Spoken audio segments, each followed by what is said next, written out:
స్థానిక railway gate చౌరస్తా లలిత mall talkies వద్ద రైల్వే గేట్ పరిరక్షణ సమితి బాబోయ్ వచనాలయ పరిరక్షణ పోరాట సమితి ఆధ్వర్యంలో జాతీయ పతాకావిష్కరణ కార్యక్రమం జరిగింది। ఈ కార్యక్రమానికి ముఖ్య అతిథిగా విచ్చేసినటువంటి కాంగ్రెస్ పార్టీ రాష్ట్ర నాయకులు పూజా కార్యక్రమాలు నిర్వహించగా సంఘం అధ్యక్షులు కోనేరు సాయి కుమార్ గారు జాతీయ పతాకావిష్కరణ కార్యక్రమం జరిపించడం జరిగింది।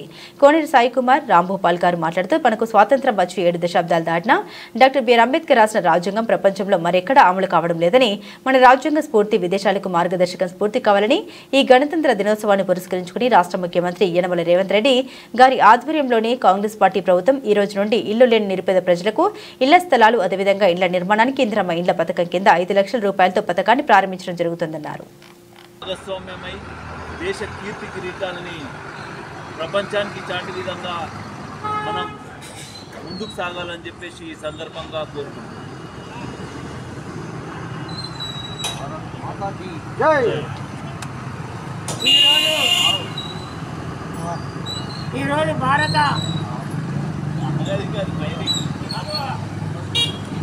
ఈరోజు భారత రాజ్యాంగ దినోత్సవం రిపబ్లిక్ డే సందర్భంగా ఈరోజు రైల్వే గేట్ చౌరస్తాలో జరిగినటువంటి జాతీయ పతాకావిష్కరణ కార్యక్రమానికి విచ్చేసినటువంటి పెద్దలు రాంభూపాల్ గారు, అదేవిధంగా పెద్దలు భాస్కర్ గారు ఈ యొక్క కార్యక్రమము ఇక్కడ ఏర్పాటు చేయడం జరిగింది। ప్రతి 26 జనవరి నాడు అదేవిధంగా 15 ఆగస్టు నాడు ఏర్పాటు చేయడం జరుగుతుంది।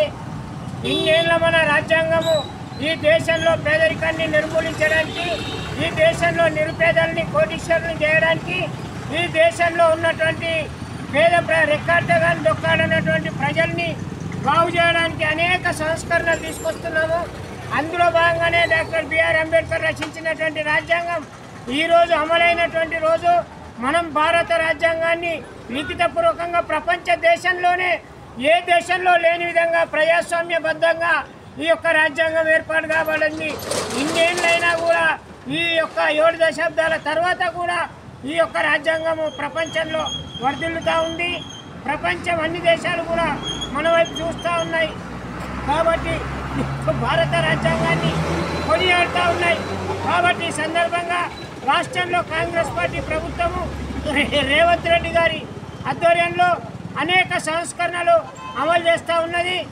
స్త్రీలకు ఫ్రీ బస్సు కానీ, అదేవిధంగా 500కు గ్యాస్ కనెక్షన్ కానివ్వండి, అదేవిధంగా 2 లక్షల రైతులకు రుణమాఫీ కానివ్వండి, మళ్ళీ ఈ రోజు నుంచి రేషన్ కార్డు లేని నిరుపేదలకు రేషన్ కార్డులు మంజూరు చేస్తున్నది।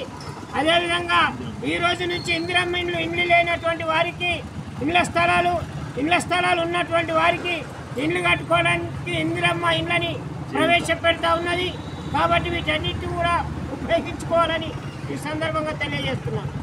జై మాతా కీ।